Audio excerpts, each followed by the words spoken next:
ដើម្បីបំបាំងកាយបន្លំខ្លួនជាអ្នករបាំចូលរាជវាំងដើម្បីពង្វក់ស្ដេចជ័យនៅពេលដែលសម្ដេចអ៊ូកំចាត់ស្ដេចជ័យនោះជួយជាកម្លាំងដល់សម្ដេចអ៊ូជួយសម្រេចដល់ស្ដេចជ័យវិជាសិទ្ធដែលលោកគ្រូបង្រៀនខ្ញុំបានចេះចាំអស់ហើយបើបែបនេះទៅហើយអញ្ចឹងឯងគឺចុះពីលើភ្នំទៅ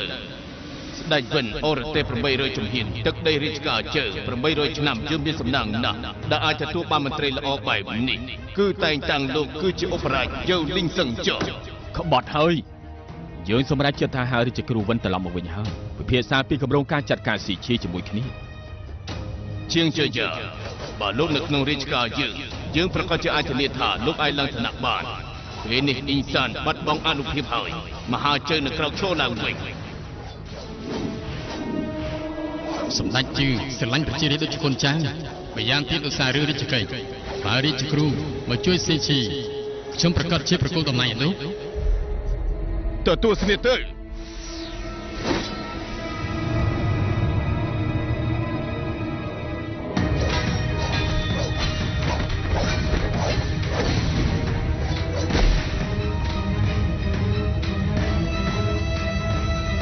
កំប៉ាងដល់ពេលហើយល្អ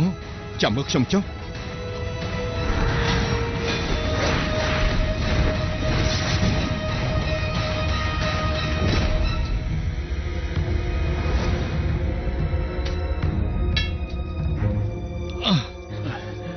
លោកបងឧបរាជ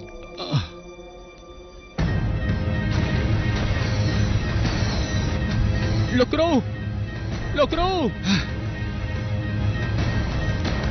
អូជីលោកគ្រូ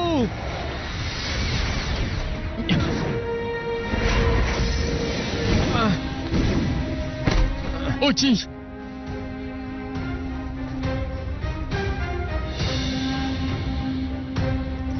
អូជីឆាទីកុំចូលមកសោះលោកប្តីកុំចូលមកអីអូនស្រីកុំលោកប្តី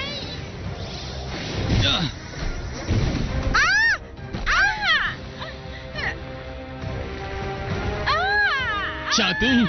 អូនស្រី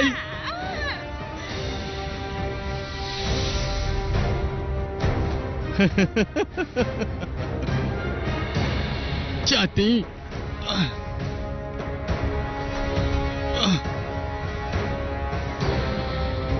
ពេលស្លាប់របស់ឯងមកដល់ហើយ